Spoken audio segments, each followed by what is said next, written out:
మరి ఈరోజు ఏదైతే జగన్ రెడ్డి గారి పాలనలో ఎన్నికల ముందు ఏదైతే ఆయన ఇచ్చినటువంటి మేనిఫెస్టో కానీ నవరత్నాలు కానీ పాదయాత్రలో ఇచ్చినటువంటి హామీలు కానీ అన్నీ కలిపి 730 హామీలు ఇస్తే అది జిల్లాలకు వెళ్ళినప్పుడు జిల్లాల వారీగా కూడా హామీలు ఇచ్చారు, రాష్ట్ర స్థాయిలో కొన్ని హామీలు ఇచ్చారు, పాదయాత్రలో హామీ ఇచ్చారు, మేనిఫెస్టో రూపంలో కొన్ని హామీలు తీసుకొచ్చారు. నవరత్నాల పేరిట 9 హామీలు అందరికీ తెలిసిందే. ఈరోజు ఏదైతే 95% హామీలు పూర్తి చేశామని చెబుతున్నటువంటి ప్రభుత్వం మోసపూరితంగా ఏదైతే ఈ 730 హామీల్లో 85% హామీలు నెరవేరలేదని ఒక పుస్తక రూపంలో ఈరోజు ప్రచురించి ప్రజల్లోకి తీసుకెళ్ళటానికి మీ ద్వారా ఈరోజు ఆ బుక్ రిలీజ్ చేసేటువంటి కార్యక్రమాన్ని తీసుకున్నాం. ఇందులో మీరు చూస్తే రాష్ట్ర స్థాయిలో నవరత్నాలు, మేనిఫెస్టో, పాదయాత్రలో రాష్ట్ర స్థాయి హామీలు, జిల్లా స్థాయిలో ఉండేటువంటి హామీలు కలిపితే 730లో 621 అమలు కాలేదు. సో దానికి సంబంధించినటువంటి అంశాలు మీకు ఇవ్వడం జరుగుతుంది. ఏవైతే ఈరోజు ప్రత్యేకంగా ఉండేటువంటి నవరత్నాలే తీసుకుంటే మద్యపాన నిషేధం చేసినాకే ఓట్లు అడుగుతామని చెప్పినటువంటి ప్రభుత్వం మరి ఈరోజు కల్తీ మద్యంతో ఒకవైపు ప్రభుత్వమే మద్యాన్ని ఏరులే పార్చేటువంటి పరిస్థితి మీ అందరికీ తెలుసు. ఒకవైపు గంజాయి కూడా ఉత్పత్తిలో రాష్ట్రంలోనే మరి ఈరోజు దేశంలో నెంబర్ 1గా మన రాష్ట్రానికి గుర్తింపు వచ్చిందంటే ఏ రకంగా మద్య నిషేధం అనేటువంటిది, మాదక ద్రవ్యాలు అనేటువంటివి రాష్ట్రంలో ప్రజల ఆరోగ్యానికి, ముఖ్యంగా కుటుంబాల గురించి మాట్లాడి ఆ రోజు ఓట్ల కోసం చెప్పినటువంటి మొట్టమొదటి హామీనే ఈరోజు తూట్లు పొడిచిన సంగతిని ఒకసారి గుర్తు చేస్తున్నాను. అదేవిధంగా 25 లక్షల ఇళ్ళు కడతా ఉన్నారు 5 ఏళ్లలో. ఎన్ని ఇళ్ళు కట్టారో మనందరూ చూస్తున్నాం. జలయజ్ఞం పేరిట నీటి ప్రాజెక్టులు అన్నీ పూర్తి చేస్తూ ఉన్నారు. ఈరోజు పోలవరం ప్రాజెక్టే ఇచ్చినటువంటి హామీలు మంత్రులు అసెంబ్లీ సాక్షిగా తొడలుగొట్టి మరీ చెప్పారు పోలవరం 21కే పూర్తి చేస్తామని చెప్పి. ఈరోజు అలాంటి ప్రతిష్టాకరమైన ప్రాజెక్ట్నే గాలికి వదిలేసినటువంటి పరిస్థితి. ఇక అన్ని విషయాల్లో ఈరోజు రైతు భరోసా కానీ, అదేవిధంగా ఆరోగ్యశ్రీలో అన్ని వ్యాధులు కూడా చేరుస్తామని చెప్పారు. ఇది కూడా లేదు. ఈరోజు ఏ విషయాలు తీసుకున్న ఈరోజు నవరత్నాల్లో అవి సగంగా పాక్షికంగా అమలైనాయి, కొన్ని అసలు పూర్తిగా అమలు కానటువంటి పరిస్థితిలో నవరత్నాలు ఉంటాయి. ఇంకా బీసీ సంక్షేమం గురించి, ఎస్సీ సంక్షేమం గురించి, ఎస్టీ సంక్షేమం గురించి అనేక హామీలు గుప్పించారు. వాటన్నిటికీ కూడా పుస్తక రూపంలో ఉన్నాం. ఈరోజు ప్రమాదం జరిగితే 5 లక్షలు బీమా కవరేజ్ ఉంటుందని చెప్పి క్రిస్టియన్స్కి కానీ అందరికీ కూడా చెప్పినటువంటి పరిస్థితి ఒకసారి గుర్తు చేస్తున్నారు. మత్స్యకారులకైతే వేటకి వెళితే ప్రమాదం జరిగితే 10 లక్షల బీమా అని చెప్పారు. కాపు కార్పొరేషన్కి 2,000 కోట్లు చొప్పున 10,000 కోట్లు 5 ఏళ్లలో ఇస్తామని చెప్పారు. రోజు ఎక్కడ నిధులు. ఈరోజు కార్పొరేషన్స్ కూడా పెట్టారు. బీసీలో ఉండేటువంటి ఎంబీసీ ఆర్గనైజేషన్స్ దేనికి కూడా నిధులు కేటాయించినటువంటి పరిస్థితి లేదు. అదేవిధంగా అన్ని ఏ సెక్టార్ని వదిలిపెట్టకుండా అన్ని సెక్టార్స్కి హామీలు గుర్తించారు. ఇళ్ళు ఇస్తామని చెప్పారు. ఒకవైపు న్యాయవాదులకు కూడా మరి ఏదైతే వెల్ఫేర్ ఫండ్ కోసం 100 crores ఇస్తామని చెప్పారు, ఇళ్ల స్థలాలు ఇస్తామని చెప్పారు, జర్నలిస్టులకు కూడా ఇళ్ల స్థలాలు ఇస్తామని చెప్పారు. ఏవి కూడా హామీలు ఇచ్చేటటువంటి పరిస్థితి లేదు. ఈ రకమైనటువంటి కార్యక్రమాలతో ఒకవైపు మైనారిటీలకు కానీ, క్రిస్టియన్స్ కానీ ఏవైతే ఇచ్చినటువంటి హామీలు ఏవి నెరవేర్చకుండా వాటన్నిటికీ కూడా ఈరోజు జరిగినాయి 95% హామీలు జరిగినాయని చెప్పేటువంటి ప్రయత్నం ఏదైతే చేశారో వీటన్నిటిని కూడా ఒకసారి ప్రజల ముందుకు తీసుకురావాలని, ఏదైతే ఈరోజు అంగన్వాడీలు కానీ, ప్రభుత్వ ఉద్యోగులు కానీ రోడ్లు ఎక్కేటువంటి పరిస్థితి చూశారు. అంగన్వాడీ వర్కర్లకు కానీ, ఆశా వర్కర్లకు కానీ, హోంగార్డులకు కానీ తెలంగాణ కంటే 1000 పెంచుతూ ఉన్నాడు ఆ రోజు పాదయాత్రలో. ఎక్కడికక్కడ వారు కలిస్తే వారందరికీ కూడా చెప్పినటువంటిది మళ్ళీ గుర్తు చేస్తున్నాం.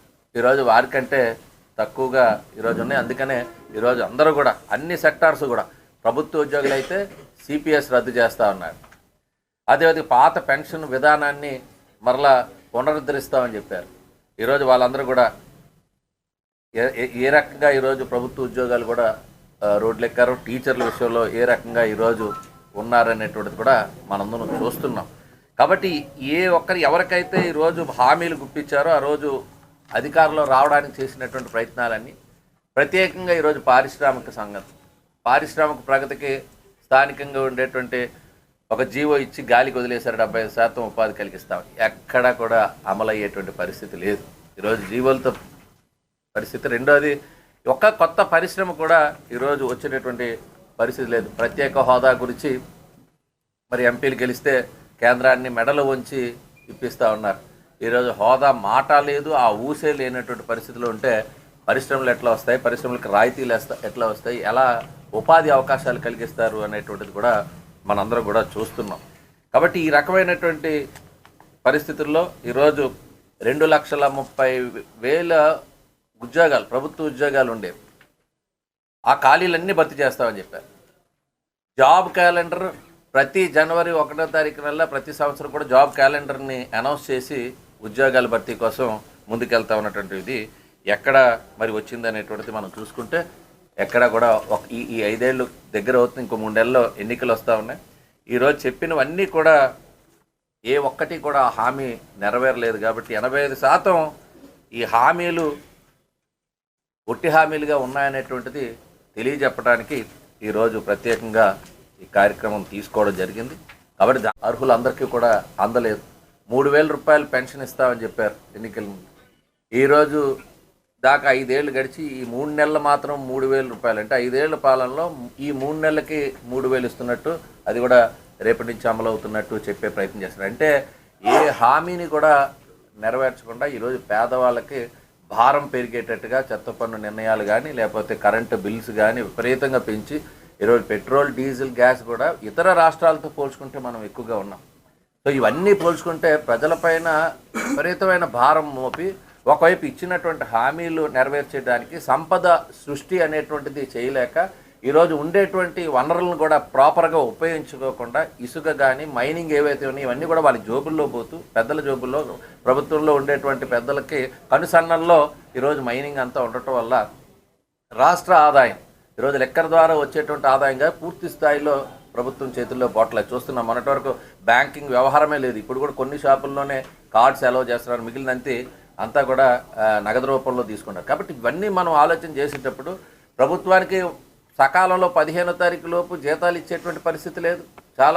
చాలా ఆర్గనైజేషన్స్కి ఇప్పటికీ కూడా 1వ తారీఖు లేకపోతే 1, 2, 3 తారీఖుల్లోనే జీతాలు వచ్చేటువంటి సంప్రదాయం ఉంటే ఈరోజు ఇప్పటికీ కూడా జీతాలు ఇవ్వలేని పరిస్థితి.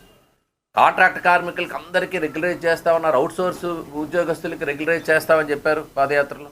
మరి ఈరోజు ఆ ఉద్యోగస్తులు కూడా అందరూ కూడా ఈరోజు రోడ్లు ఎక్కే పరిస్థితి వచ్చింది. కాబట్టి విపరీతమైనటువంటి హామీలు ఇచ్చి అధికారంలోకి వచ్చి ఒక్క ఛాన్స్ పేరిట అధికారంలోకి వచ్చిన తర్వాత అన్నీ తొంగలో తొక్కి ఈరోజు ఏం జరుగుతుందంటే మరలా 3 ముక్కలాట, 3 రాజధానులు అనేటువంటి తీసుకొని వచ్చి విశాఖపట్నానికి కూడా 44 హామీలు ఇచ్చారు. ఏ ఒక్కటి కూడా, అంటే జిల్లాలో పాత ఉమ్మడి జిల్లాలో వచ్చేటప్పుడు అనేక హామీలు ఇచ్చారు. అందులో మెట్రో రైలు కావచ్చు, ఇతరత్ర అనేక అంశాలు ఉన్నాయి.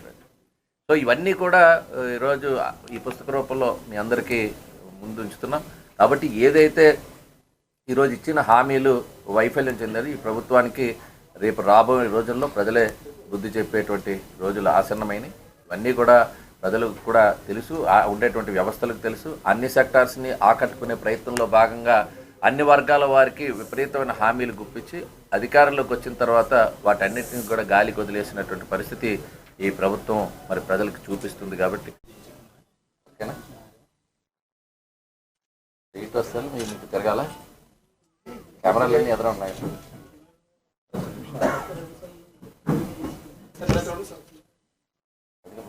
చూడండి సార్.